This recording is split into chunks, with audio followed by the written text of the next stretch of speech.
ses excuses les miennes. Donc, nous fermons le pays.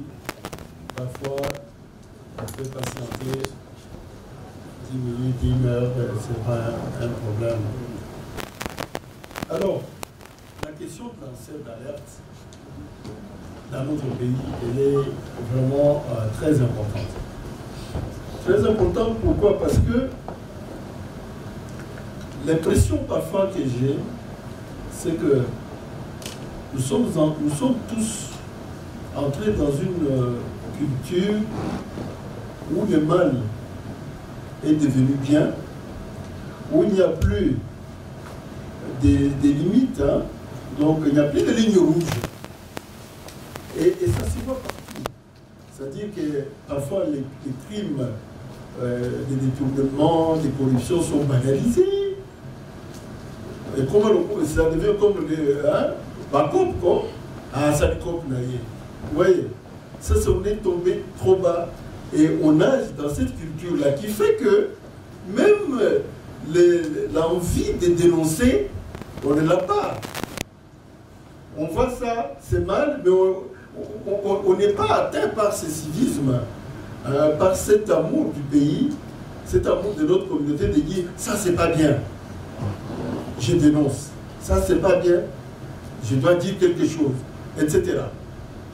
Et donc c'est un peu dans ce sens-là qu'il faut. Moi, Ernest parle de témoignage, moi je partirais de l'année 2018 par exemple. En 2018, l'ODEP a fait le suivi du financement du système, donc du processus électoral. Et il y avait beaucoup d'irrégularités, que ce soit dans quel était le budget même du processus électoral en question, comme d'où venait l'argent. Vous savez que plus tard on apprendra qu'un homme d'affaires avait donné 200 millions de dollars pour ça, à l'époque. Hein, pour les élections, et il avait fait cadeau au gouvernement pour la campagne de Chiadari, pour ceci ou cela. Et donc il y avait beaucoup d'irrégularités et nous faisions la pression.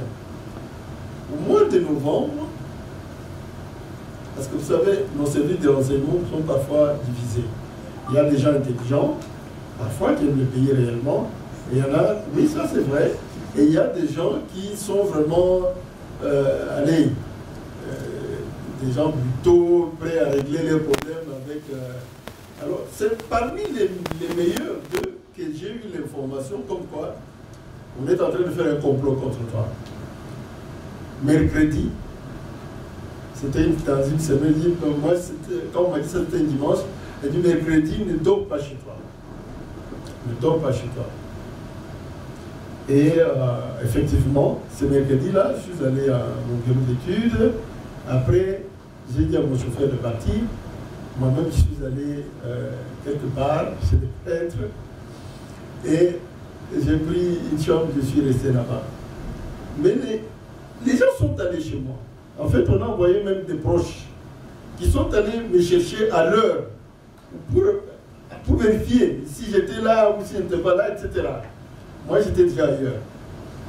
Et la personne là a commencé à m'appeler de là où j'étais, pour qu'on puisse me situer, pour qu'on sache je suis où. J'ai compris l'astuce, et puis j'ai fermé carrément le téléphone. Je suis resté là, pratiquement dans cette cachette-là, jusqu'à l'élection du président Tshisekedi. Donc c'est au mois de janvier que je suis rentré chez moi. Parce que j'étais menacé, réellement menacé. C'est une chose dont on parle ici, je fais un témoignage, mais c'est une chose dont on ne parle pas. Mais dans ce travail que nous faisons, de dénonciation, d'alerte, parce que souvent c'est des alertes grandeur nature que nous lançons, ce n'est pas toujours facile à vivre.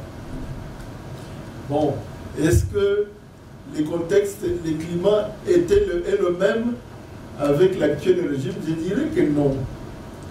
Je dirais qu'ici, il y a des comment dirais-je, des fanatiques, des gens qui débordent un peu, etc., etc. Mais des menaces, par exemple, des services de renseignement comme tel, je n'en ai jamais eu. depuis 4 ans. Mais par prudence, c'est-à-dire que le régime a l'air d'être un peu plus ouvert, hein, un peu moins brutal par rapport au lanceur d'alerte que ce que nous avons connu sous le régime de Joseph Kabila. C'était très brutal, c'était, vous vous rappelez de Tchébéa, vous tous, n'est-ce pas? C'était un lanceur d'alerte pour les droits de l'homme. Vous savez comment ça a été. Et donc, je dirais que peut-être qu'avec cette année électorale, peut-être que la brutalité va réapparaître, mais pour l'instant, par rapport à nous qui faisons la lutte contre la corruption, etc., parfois les choses sont acceptées, écoutées, mais cela ne veut pas dire que nous ne devons pas être vigilants, n'est-ce pas? Je ne dis pas que je dors l'œil fermé ou que je suis toujours chez moi. Ça, je mentirais. Parce qu'à l'époque de Kabila, ce que je faisais souvent, c'est les derniers mois où je suis resté vraiment caché. Mais pendant les autres périodes-là, je faisais parfois, je dors chez moi aujourd'hui, où je fais 2 jours, et puis je vais ailleurs, ainsi de suite, pour prendre les précautions moi-même, pour éviter donc d'être suivi, mes habitudes, et tout, etc. Donc, c'est comme ça que nous en sortons. Mais on devrait normalement être protégé par la loi, n'est-ce pas? Il devrait normalement y avoir en tout cas, un cadre juridique qui protège les lanceurs d'alerte. Et donc, c'est ce que je voulais vous dire ce matin. Mais la chose contre laquelle nous devons le plus lutter, c'est notre mauvaise culture actuelle. Nous sommes entrés dans une culture où nous acceptons le mal, nous acceptons tout, comme si c'était bien. Vous voyez, les jeunes, quand vous allez dans les quartiers avec une grosse voiture, tout ça, hein, je parle des voleurs là. Hein, je ne vais pas citer les noms, parce qu'il y en a qui m'ont écœuré tellement que parfois je cite leurs noms. Mais cette fois, je ne cite pas. Mais ces gens-là, parfois, quand ils sont dans les quartiers, c'est préso. Vous voyez, les jeunes croient que la réussite passe par des choses comme ça, des antivaleurs. Nous devons nous battre pour que ça change, que la culture change. Parce que lorsque vous avez des jeunes qui croient que les antivaleurs permettent d'aller de l'avant, mais il n'y aura pas de lanceur d'alerte. Il n'y aura jamais. À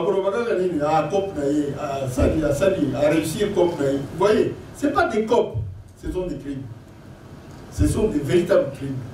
Et donc il y a un grand travail qui doit être fait dans l'enseignement, dès l'école primaire, pour enseigner les enfants à lutter contre ce fléau qui est un fléau destructeur avec des conséquences sur le plan économique, sur le plan social, sur le plan sécurité, sur tous les plans. Les conséquences sont énormes. Le coût de la corruption est énorme. Et donc, nous devons faire en sorte que... Je sais que ce n'est pas facile, ce que je raconte là. Vous savez, on a déjà un certain âge. Ce n'est pas facile, je n'aime pas trop dormir en dehors de mon lit. Mais il y a des fois que j'ai été obligé de partir ailleurs, tout simplement pour fuir les dangers, et parce qu'on n'a pas besoin de... On a besoin des hommes comme Aligné vivants, hein? On n'a pas besoin de lui mort. Alors il faut savoir comment nous protéger nous-mêmes et faire en sorte que nous soyons toujours là pour pouvoir pousser les autres à adhérer aux valeurs que nous défendons et à aider notre pays donc à aller de l'avant. J'ai dit je vous remercie. Merci beaucoup, messieurs les modérateurs.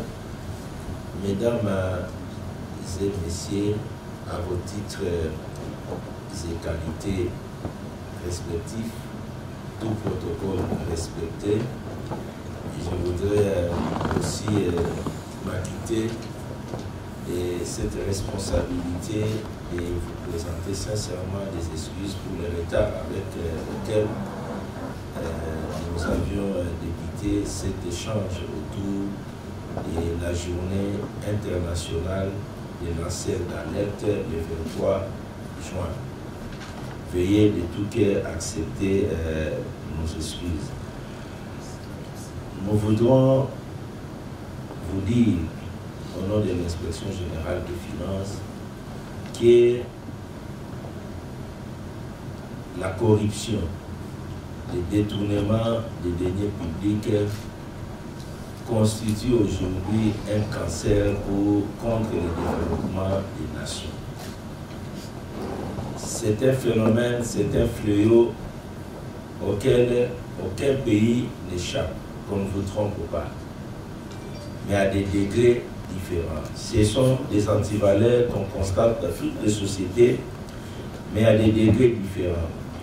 Les problèmes aujourd'hui en Afrique, la corruption, le détournement des deniers publics ont trouvé un terrain de prédilection. Et voilà pourquoi le développement de beaucoup de pays africains est complètement hypothéqué à cause de ces phénomènes. Aujourd'hui, nous devons réaliser que si tous ensemble, nous ne nous levons pas comme un seul homme pour combattre la corruption, le détournement et ces antivaleurs, l'avenir de notre pays, l'avenir de nos enfants est compromis. C'est en fait ça le danger, c'est en fait ça qui doit être notre challenge. Donc vous devez réaliser que c'est un véritable problème. Vous ne pouvez pas imaginer, en ce qui concerne la République démocratique du Congo, un pays où en 1960, à l'accession à l'indépendance, nous étions à 15 millions d'habitants avec les mêmes infrastructures, avec pratiquement les mêmes niveaux d'emploi. Et aujourd'hui, près des 60 à ce jour, nous allons déjà vers les 63 ans. Nous sommes passés de 15 millions à 100 millions d'habitants avec les mêmes infrastructures sans création d'emplois. Il s'ensuit aujourd'hui que nous avons de sérieux problèmes dans les grandes villes, nous avons de sérieux problèmes au niveau de la société, problèmes créés par le chômage et une mauvaise gouvernance publique. Et si nous ne gérons pas très bien ce problème, hier nous parlons de Chege, on a parlé de Oudjana, on a parlé de Koulouna, ça va de génération en génération. Nous risquons d'avoir des antivaleurs à presque tous les niveaux et à un cercle trop grand au niveau du pays. Nous devons vraiment prendre nos responsabilités en main et réaliser que nous devons nous impliquer tous dans ce travail, dans ces combats de lutte contre les antivaleurs dans la gestion publique. Tant qu'il y aura un nombre impressionnant de détourneurs, un nombre impressionnant de corrompus et de corrupteurs, ne vous attendez pas à l'amélioration des infrastructures dans le pays. Vous n'aurez rien comme route, vous n'aurez rien comme école, vous n'aurez rien comme rail, vous n'aurez rien comme des bons aéroports, vous n'aurez rien. Nous allons tourner en rond et dans l'entretemps, pas d'infrastructure, pas d'amélioration, mais c'est la population qui augmente en nombre et nous risquons demain d'être comme dans la jungle et nous allons nous entretuer. Nous devons donc prendre au sérieux les problèmes de corruption, les problèmes de détournement des deniers publics. C'est notre avenir. Alors ces problèmes ne doivent pas être des problèmes d'une seule personne. C'est le problème de toute la population, de toutes les Congolaises et tous les Congolais. Il ne faudra pas qu'il y ait d'un côté ceux-là qui s'engagent dans la lutte et de l'autre côté les autres qui observent et même qui découragent ceux qui sont en train de mener cette lutte aussi périleuse, mais importante pour le développement de notre pays. Nous devons tous être engagés. Vous savez, de notre point de vue, les lanceurs d'alerte, les dénonciateurs, les aviseurs, constituent des personnes qui aident tous les organes de contrôle à aller rapidement dans la lutte contre la corruption et le détournement des deniers publics pour éradiquer le mal. Lorsque nous arrivons dans une maison, si nous n'avons pas de lanceurs d'alerte nous allons utiliser les méthodes traditionnelles pour arriver à découvrir les faits de corruption. Et parfois aussi, nous sommes des hommes, nous pouvons passer à côté. Mais lorsqu'il y a des lanceurs d'alerte, nous avons à 80% la chance d'éradiquer le mal dans cette maison-là. Parce qu'il y a des gens qui ont des informations qui nous indiquent, qui nous informent que le mal est ici, le mal est à gauche et à droite, et nous y allons avec assurance, avec précision pour éradiquer le mal. Donc les lanceurs d'alerte sont des personnes extrêmement importantes dans la lutte contre la corruption et le détournement des deniers publics. Vous savez, nous apprécions aujourd'hui les services de la police, des pays européens, la justice, mais leur force c'est quoi? Leur force ce n'est pas seulement qu'ils sont bien outillés en méthode d'investigation, mais leur force c'est les renseignements. En Europe, lorsqu'il y a un événement, lorsqu'on a tué quelqu'un, ce qui fait avancer l'enquête, ce sont des lanceurs d'alerte, ce sont des dénonciateurs. Parce que les gens se présentent eux-mêmes à la police pour dire, quand l'événement s'est passé, je voyais de loin, voici ce que j'ai vu. Là où la personne est allée se cacher, même les gens qui sont là-bas, lorsqu'ils se rendent compte que quelqu'un s'est caché ici, ils disent, ah, il y a quelqu'un qui vient d'arriver là, il se cache là-bas, nous ne savons pas si c'est lui ou pas, intégrez cela dans vos investigations. Donc, en Europe, les gens ont intériorisé, demandé à nos frères et sœurs qui sont en Europe, qui sont partis pour chercher l'asile. Souvent, les gens qui les dénonçaient, ce sont les voisins. Quand on constate qu'il y a une nouvelle personne qui arrive, ce sont ces personnes-là qui informent la police. Ah, nous avions vu quelqu'un qui est arrivé il y a une semaine, on pensait que c'est un visiteur, il est resté, ça fait une semaine, il passe nuit là-bas. La police a l'information. Donc, la force de la justice, des services de la police, des renseignements de ces pays-là, c'est aussi les lanceurs d'alerte, les dénonceurs. C'est pour ça qu'ils sont efficaces. Il suffit seulement qu'il y ait un événement, on lance un message, on dit toute personne qui a l'information, il puisse appeler à tel numéro. Mais vous allez voir, les numéros sonnent à tout moment. Les numéros sonnent à tout moment. Les gens sont choqués des antivaleurs et les gens sont épris de la volonté de faire avancer leur société. Donc, ils sont tous unis dans l'éradication des antivaleurs, dans l'éradication du mal, dans l'éradication des détournements et des corruptions. Ils veulent que la société puisse aller de l'avant. C'est au fait l'esprit que nous devons avoir aujourd'hui.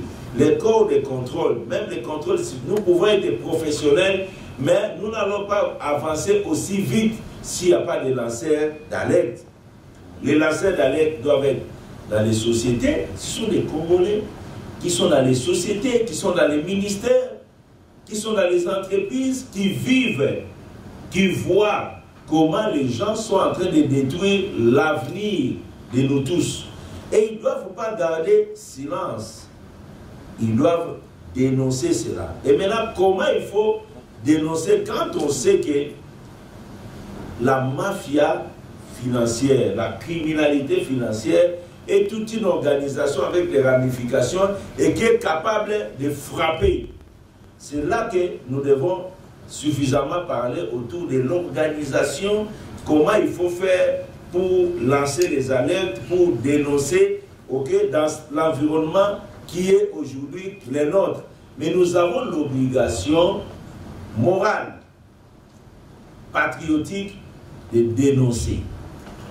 De dénoncer. Si vous aimez les Congo, vous êtes là où vous êtes en train de voir des gens qui sont en train de poser des actes de nature à faire plomber le pays, des actes de corruption, des actes de détournement, des actes de fraude.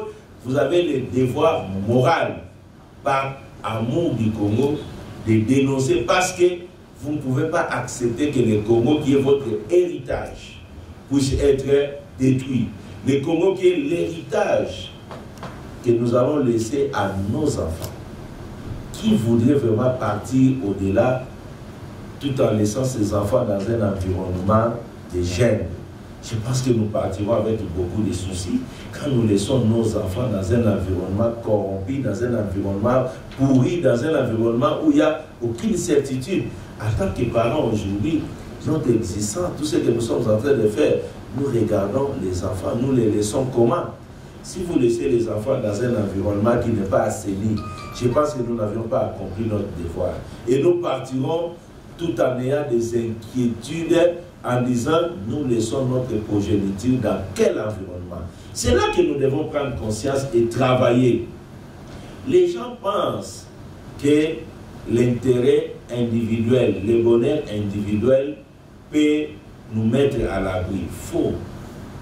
Le bonheur individuel n'est possible, n'est rassurant que dans un bonheur collectif. Il faut tout d'abord que nous recherchions un bien-être collectif.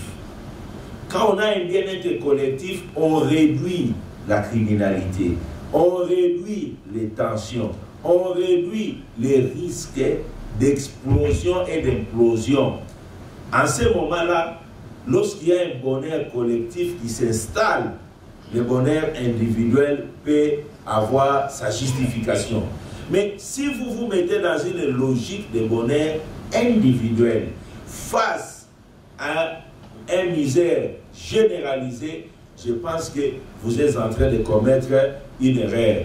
Et si le pays continue à aller sur cette direction-là, vous n'êtes pas exclu de voir ce qu'on a connu en 1992, ce qu'on a 91, ce qu'on a appelé les pillages. Quand les pillages arrivent chez quoi? C'est la révolte des démunis contre l'opulence des autres.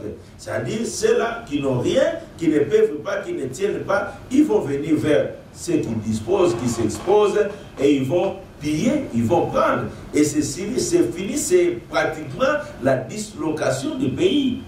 On va détruire les tissus économiques, on va détruire les banques, on va détruire... C'est ce que nous devons éviter. Voilà pourquoi nous devons travailler pour éradiquer ces antivaleurs et donner la place à un bonheur collectif dans notre pays. Qu'il y ait suffisamment d'emplois qu'on puisse créer, qu'il y ait suffisamment de sécurité, qu'il y ait suffisamment de routes, d'écoles, d'hôpitaux. Ça va vraiment permettre au pays d'aller de l'avant. Comment on peut avoir des hôpitaux quand les gens détournent l'argent tous les jours? Dans tout ce qu'on est en train de faire, les gens veulent détourner de l'argent. Comment on peut avoir des routes? On sort des montants importants pour les routes, on n'en a pas sur le terrain. On sort des montants importants pour les écoles, on n'en a pas. Un pays où on a vécu, projet de 1000 écoles, projet de ceci. Les 1000 écoles se trouvent où? Ici en République, il y a prolifération des écoles privées que vous ne pouvez pas compter comme 1000 écoles. Ce sont des initiatives privées, des gens qui créent des écoles privées qu'on a ici. Mais où se trouvent chaque 2 ans, chaque 3 ans, quand vous regardez les trésors publics, projet de 1000 écoles, projet de 3000 écoles, projet de stades, projet d'aéroports, projet d'université, il n'y a rien.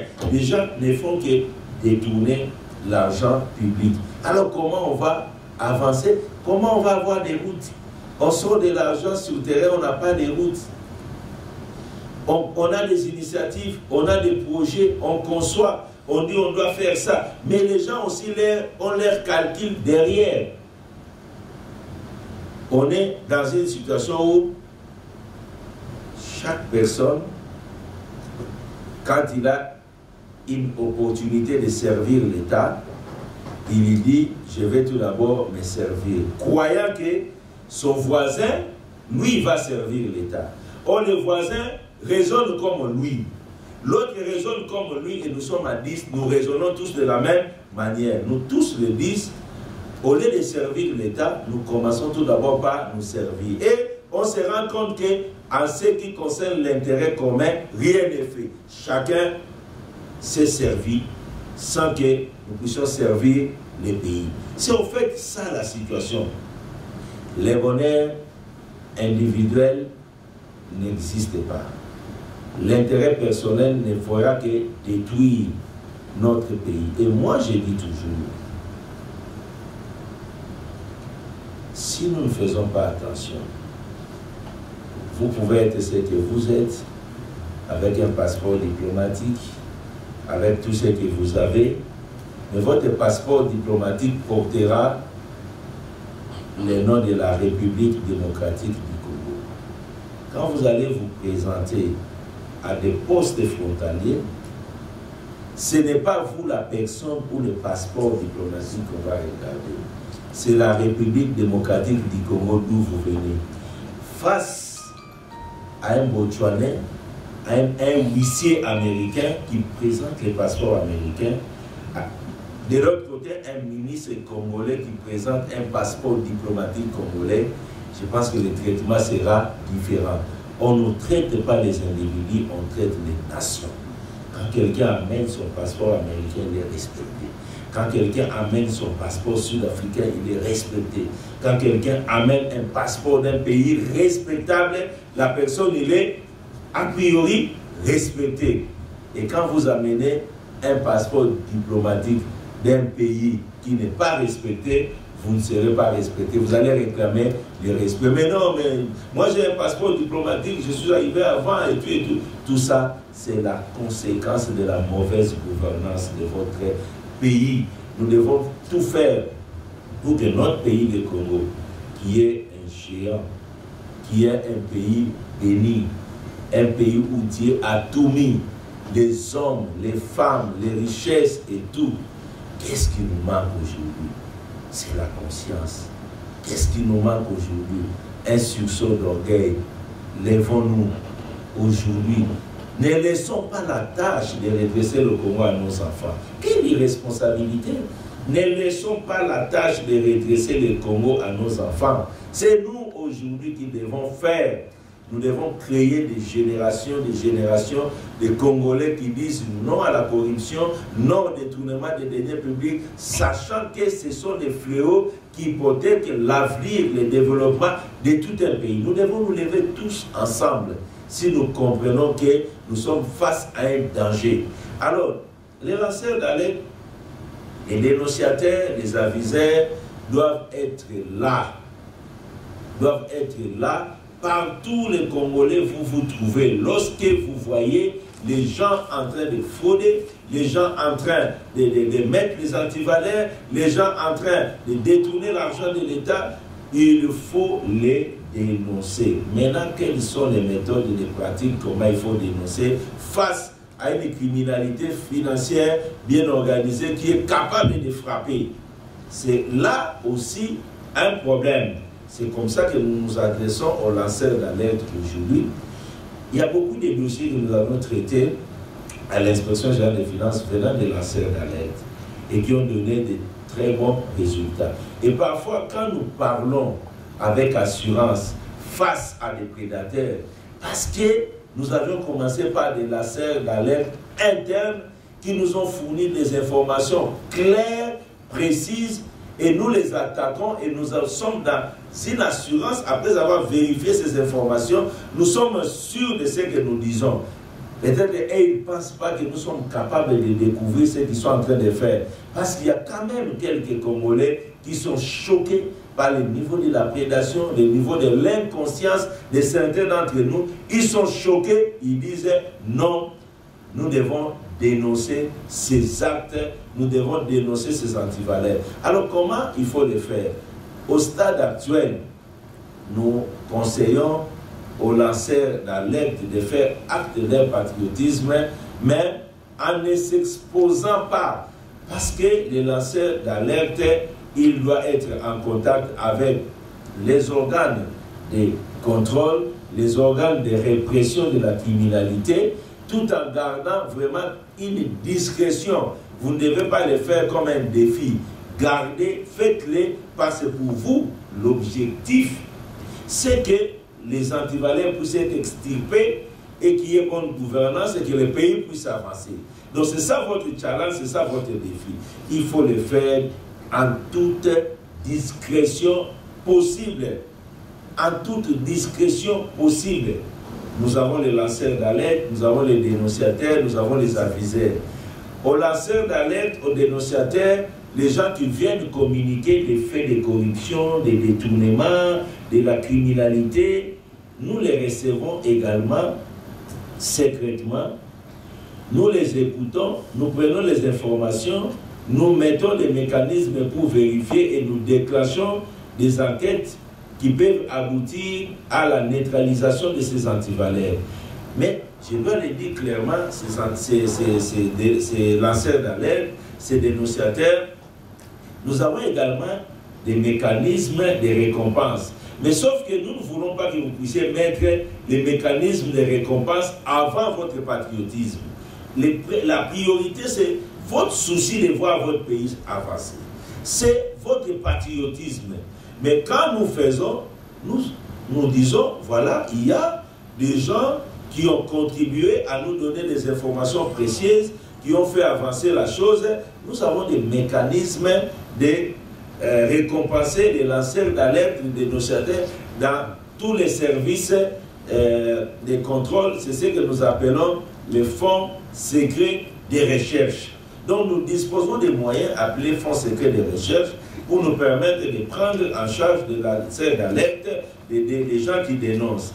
Pour la catégorie d'aviseurs, c'est généralement utilisé pour des personnes qui dénoncent la fraude en ce qui concerne le paiement des impôts et taxes de l'État. Ça, c'est le terme approprié, c'est aviseur. Alors, quand nous avons des aviseurs, des gens qui viennent nous informer qu'une telle personne, tel employé a planifié la fraude douanière, la fraude fiscale, qui fait perdre à l'État ses moyens, il donne l'information. Quand nous vérifions ces informations et nous constatons que la fraude est réelle, nous réprimons la fraude en récupérant les moyens de l'État fraudé. Ces aviseurs-là aussi ont droit à une récompense. Et ça, c'est même déjà légalisé. Ces aviseurs sont officiellement récompensés. Mais nous gardons leur anonymat, mais ils suivent de loin le travail que nous sommes en train de faire pour récupérer les droits de l'État. Lorsqu'on récupère les droits de l'État, ces lanceurs d'alerte aviseurs sont récompensés comme motivation. Mais tout ce que moi je demande aux lanceurs d'alerte, aux dénonciateurs, aux aviseurs, qui d'une manière ou d'une autre sont récompensés, de considérer que la meilleure récompense pour eux, c'est de voir leur pays avancer. C'est la plus grande satisfaction. Et que la motivation la motivation qui est accordée ne soit pas, au fait, l'élément principal pour eux, mais que ça soit un élément subsidiaire. Le plus important, c'est de voir que le pays est en train de se débarrasser des antivaleurs. Donc, aujourd'hui, c'est l'occasion pour l'Inspection générale des finances d'encourager les lanceurs d'alerte, les dénonciateurs, les aviseurs, pour leur dire votre action est salvatrice pour le pays. Ce que vous faites, c'est pour redresser le pays, c'est pour donner un avenir rassurant aux générations futures. Pourquoi pas à nous-mêmes aujourd'hui? Voilà ce que nous devons faire. Nous devons nous lever parce que la lutte contre les antivaleurs doit être une affaire de tous. Qu'il n'y ait pas d'un côté des spectateurs, de l'autre côté des acteurs. De laisser l'inspection générale des finances, la justice, les ONG et tout, en train de faire le travail, vous observez. Sous d'autres cieux, quand on parle des actes de corruption, c'est toute la société qui s'élève. Chacun doit considérer que quand on dit qu'on a détourné les deniers publics, chacun doit considérer qu'on a volé son argent. Parce que les deniers publics, c'est votre argent. Sauf qu'on ne se rend pas compte que c'est votre argent. Ceux qui gèrent là, on les appelle les mandataires. C'est-à-dire, nous tous, les 100 millions de Congolais, nous contribuons à la marmite commune qu'on appelle le trésor public. Quand vous entrez dans une alimentation, vous payez quelque chose, vous payez la TVA. C'est un impôt, l'argent va là-bas dans cette caisse-là. Tout le monde, ceux qui travaillent sur leur salaire, on retient. Ceux qui font les activités, sur leur activité, on retient. Ceux qui n'ont pas d'activité, qui entrent ici, dans un supermarché, quand vous prenez la facture TVA, vous payez 16% en plus. Donc, vous donnez votre argent pour que le trésor public puisse avoir les moyens. Mais pourquoi vous donnez cet argent? Pour que l'argent qui entre dans le trésor public ne soit pas la propriété des mandataires ou des ministres, pour que cet argent puisse servir aux routes, parce que vous allez rouler sur ces routes. Vous donnez cet argent pour que celui qui va gérer ça puisse faire une école, parce que c'est nous tous qui allons profiter des écoles. Vous donnez cet argent pour qu'on fasse les hôpitaux, pour que quand nous sommes malades, nous puissions avoir accès à des soins de santé acceptables. Vous donnez cet argent pour que ces gens-là utilisent ça à l'intérêt général. Alors quand ces gens-là commencent à utiliser l'argent de nous tous pour eux-mêmes, c'est là que nous nous révoltons contre ces individus. C'est là qu'on parle de détournement. C'est-à-dire qu'ils prennent l'argent de tous pour eux. Alors quand vous entendez parler de détournement des deniers publics, vous devez vous énerver parce que c'est votre argent. Les deniers publics, c'est l'argent de tous. C'est l'argent de tous les Congolais. Donc moi, j'aimerais que les Congolais, là où ils se trouvent, quand on parle d'un détourneur, qu'il y ait une réprobation sociale, qu'il y ait un rejet, que tout le monde regarde cette personne comme étant vraiment les déchets de la société. C'est quelqu'un qui veut rouler toute une société, prendre l'argent de tout le monde pour lui. Alors que nous avions accepté de payer les impôts pour que cet argent puisse servir à nous tous.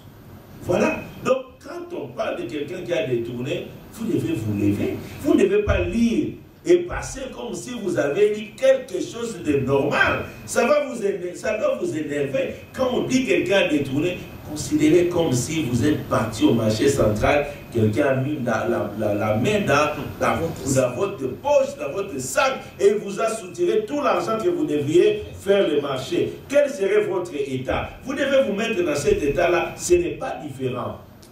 Alors il ne faudra pas que les Congolais lisent. Ah, on a détourné, puis on vient faire des débats, il a détourné, il n'a pas détourné. On fait la distraction alors que c'est quelque chose sous d'autres cieux. En Chine, peine de mort. Corée, peine de mort. C'est-à-dire, sous d'autres cieux, on a mesuré les dégâts des détournements des deniers publics. On considère ça comme peine de mort au même titre que trahison. C'est une trahison de l'État, trahison de la nation. On t'inflige peine de mort. Ici, chez nous, les détourneurs se permettent même de parler. Ils se permettent de parler. Quand ils ont l'occasion d'aller avoir, je ne sais pas, des acquittements, je ne sais pas de quelle manière, ils se permettent de parler. Ils n'ont même pas honte de parler. Voilà pourquoi moi je dis toujours, arrêtons aussi de dire détournement. C'est un terme très poli. Appelons-les les voleurs.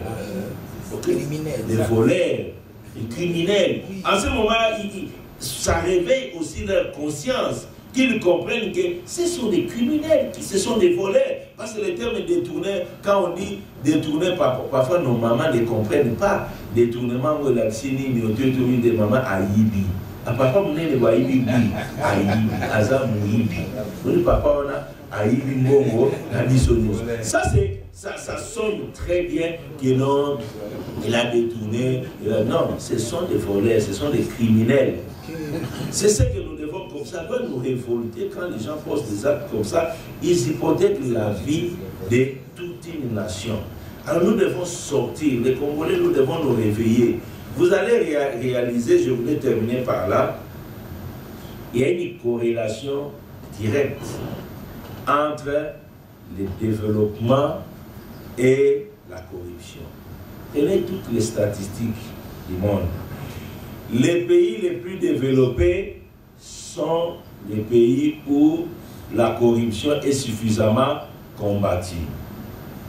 Vous avez degré de développement 80, degré de corruption 20.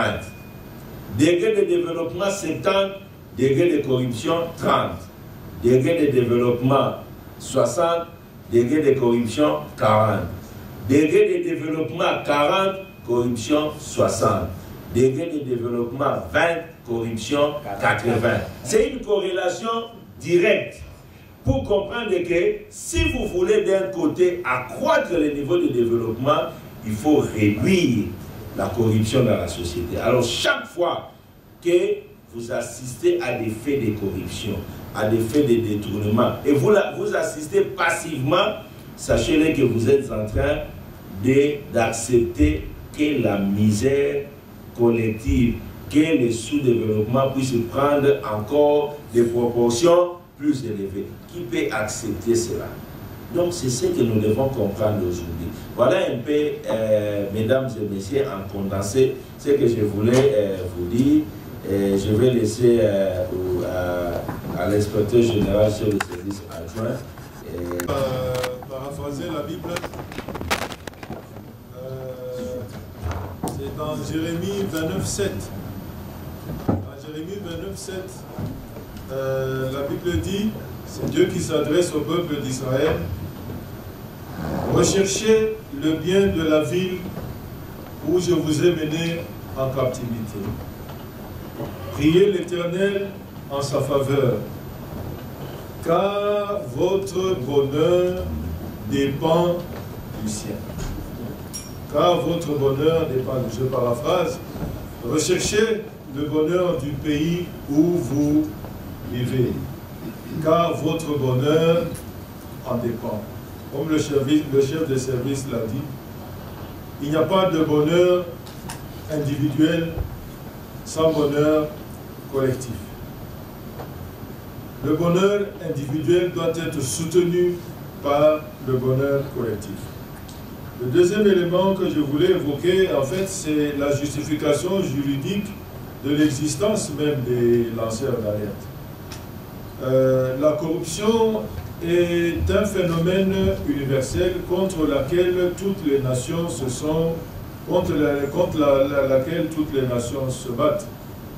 C'est ainsi que les Nations Unies en 2005 avaient édicté ce qu'on appelle la Convention des Nations Unies contre la corruption. Et cette convention-là, la République démocratique du Congo l'a ratifiée. À partir du moment où la République démocratique du Congo l'a ratifiée, c'est-à-dire que la Convention des Nations Unies contre la corruption fait partie intégrante de l'arsenal juridique de la République démocratique du Congo.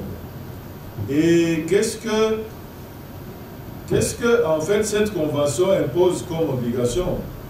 Ce que j'estime le plus important, c'est qu'elle demande à ce que tous ceux qui sont en dehors de l'administration publique puissent participer à la lutte contre la corruption. La justification des lanceurs d'alerte se trouve là. Il faut que la société civile, à quelque niveau que ce soit, il faut que les mamans au village, il faut que tout le monde, à quelque niveau qu'il soit, puisse participer à la lutte contre la corruption. Le deuxième élément, c'est en fait la justification juridique de comment est-ce qu'on peut participer à la lutte contre la corruption. Parce que cette convention-là, elle dit il faut que les structures, les institutions chargées de la lutte contre la corruption soient accessibles au public afin de porter à leur connaissance les informations, les données relatives à la corruption. Et ça, nous faisons. La preuve, c'est que nous avons, par exemple, cet échange aujourd'hui rentre dans ce cadre-là.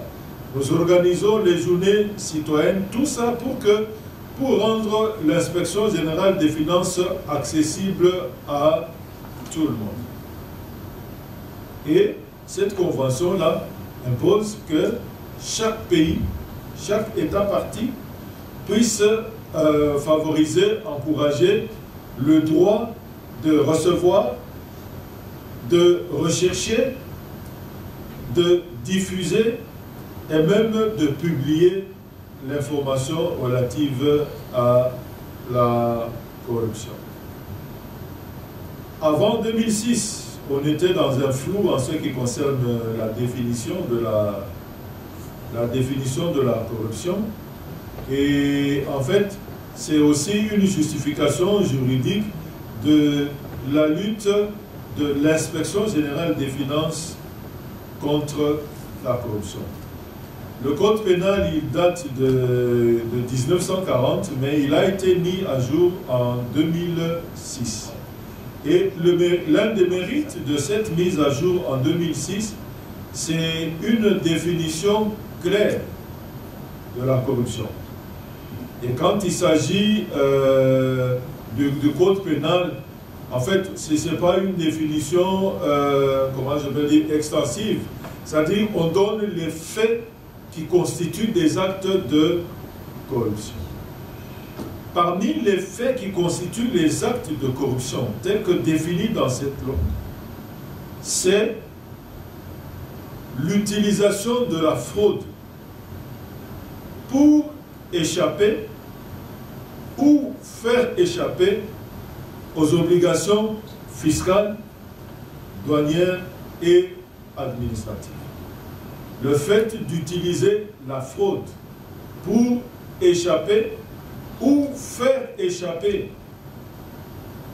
aux obligations fiscales, administratives et douanières. Vous le faites, c'est un acte de corruption. Et là, on trouve alors la véritable justification juridique de l'implication de l'Inspection générale des finances dans la lutte contre la corruption. Parce qu'en fait, l'Inspection générale des finances a une compétence générale en matière de contrôle des finances et des biens publics. La fraude amène à la réduction des ressources, des recettes. La fraude amène à des paiements irréguliers. Donc, que l'Inspection générale des finances puisse s'impliquer dans la lutte contre la corruption n'est pas tout à fait, n'est pas illégal, est vraiment légal. Et l'autre définition des faits qualifiés de corruption dans cette innovation-là de 2016, c'est l'enrichissement illicite. L'enrichissement illicite est un acte de corruption. C'est vrai que, en vertu de la présomption d'innocence, l'administration de la preuve incombe à celui qui accuse. Mais en ce qui concerne l'enrichissement illicite, l'administration de la preuve est inversée. Ça veut dire, c'est vous qui menez un train de vie qui manifestement est supérieur aux ressources dont vous disposez, qui devez prouver comment est-ce que vous avez pu acquérir toute cette richesse.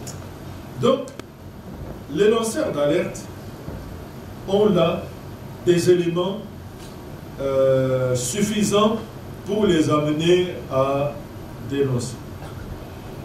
Et maintenant, concrètement, comment ça se fait?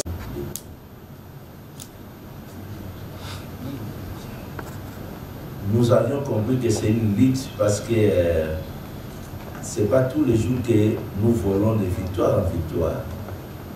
Parfois on est vilipendé, parfois la criminalité s'organise pour une attaque frontale à tous les niveaux. On est aussi inquiété, sauf que pour nous, la question de la lutte contre les antivaleurs, ce n'est pas un boulot, c'est une passion. Ceux-là qui ont considéré ça comme un boulot, donc ils sont venus chercher le travail des policiers, ou chercher le travail d'inspecteurs, pour avoir de l'argent et nouer les deux bouts de mois. Mais nous sommes arrivés là parce que c'est notre passion. C'est-à-dire quand on était jeune, encore inconscient, en 12 ans, si vous demandez qu'est-ce que vous voulez faire, je vous dis, je vais être policier. Pourquoi? Parce que j'aime le policier humain de l'ordre. Je voulais être ça parce que pour nous c'était ça. Ce n'est pas que nous sommes arrivés, on recrute les gens et nous avons besoin d'un emploi pour avoir de l'argent et nouer les deux bouts du mois. Pour nous, c'est une détermination. C'est quelque chose que nous avons. C'est pour ça qu'on ne recule pas. On ne recule pas. C'est un combat, il faut toujours avoir à l'esprit. On est sur le champ de bataille.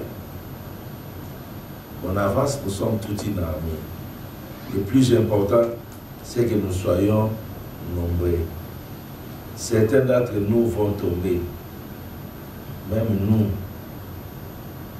Sauf que nous sommes dans une armée, même si nous tombons, l'armée n'échoue pas, l'armée perd un élément, mais l'armée avancera et la victoire sera du côté de la patrie. Il ne faut pas avoir peur des attaques.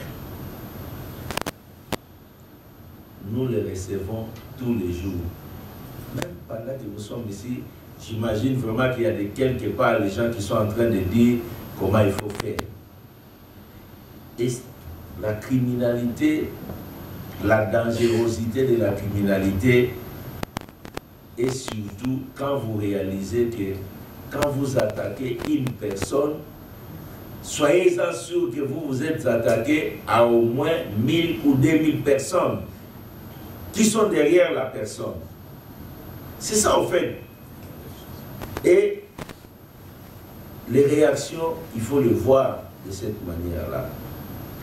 Pour répondre à votre question, les rapports que vous avez publiés étaient importants, ça a servi, mais je voulais seulement vous dire que nous souhaitons aujourd'hui que les lanceurs d'alerte ne publient pas les rapports ou les informations, que les lanceurs d'alerte travaillent en collaboration avec les services pour que les services puissent endosser leurs informations, les lanceurs d'alerte derrière, les services devant pour faire avancer cette cause.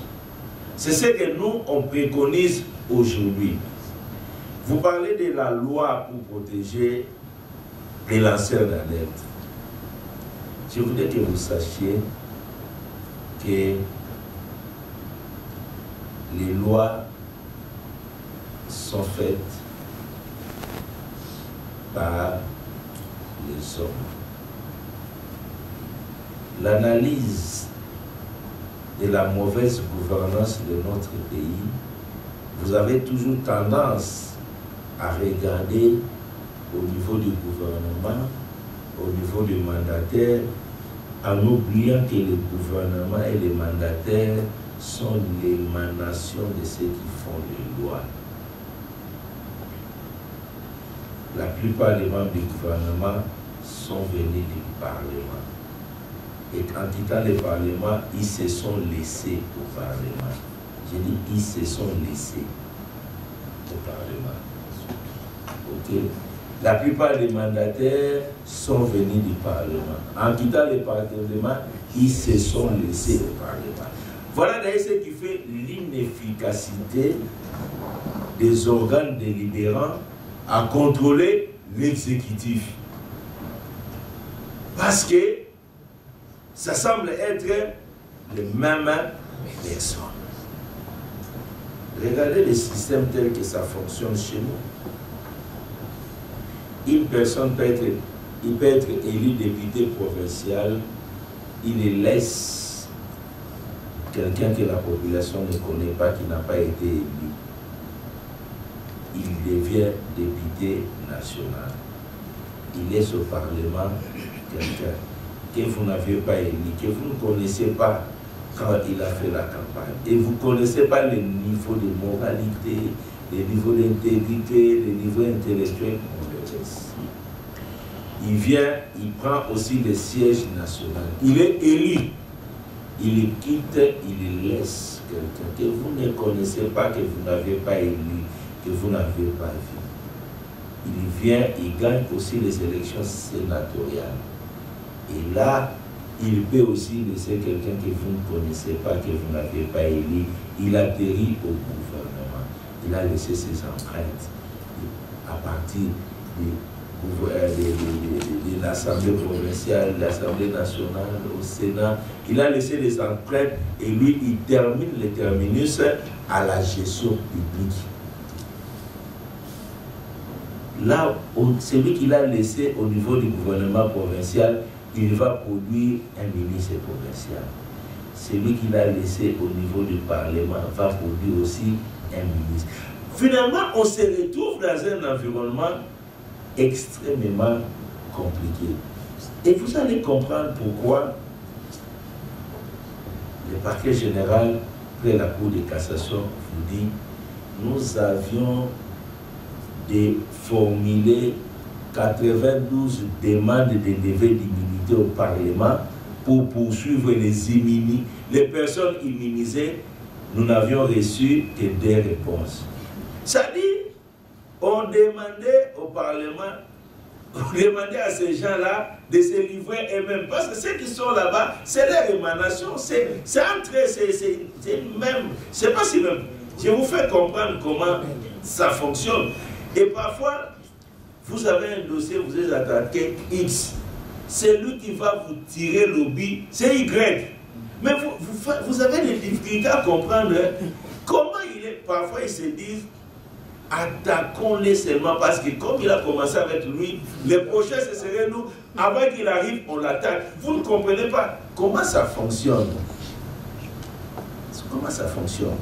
Donc, comment vous nous demandez, dans un environnement où on n'a pas encore suffisamment assaini les mœurs, d'aller proposer une loi, que ces gens-là votent une loi qui va protéger les lanceurs d'alerte qui mettent en mal leur émanation. Donc c'est un environnement compliqué, très compliqué à opérer. Faisons les choses avec connaissance de notre environnement. Vous savez, aujourd'hui, on peut terminer un travail de contrôle.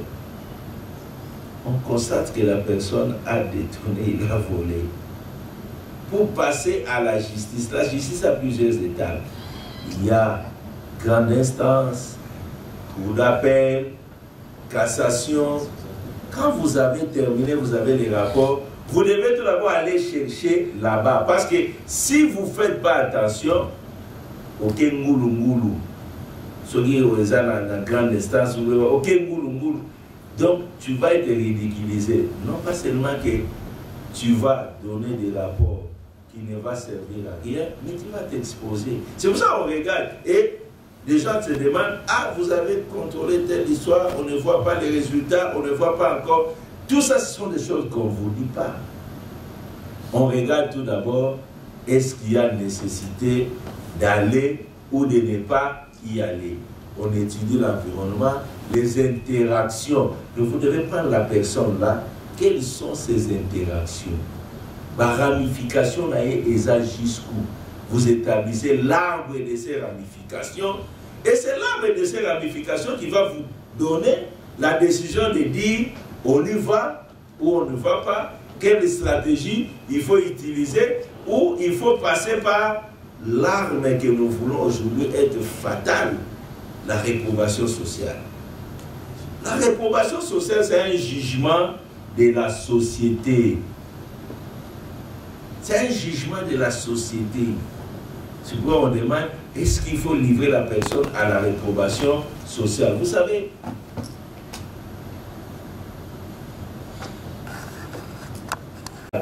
il vous donne son jugement. C'est pour ça qu'il y a des moments, je disais, à l'école, dites à nos enfants de poser la question à leurs enfants. Pourquoi ton père vole? Pourquoi ton père détourne l'argent de tout le monde? Dis, Raphaël, pose la question à ton père. Pourquoi il fait ça? Quand Raphaël rentre, il dit, papa, on m'a demandé de vous poser la question pourquoi vous volez l'argent public. C'est un jugement plus sévère.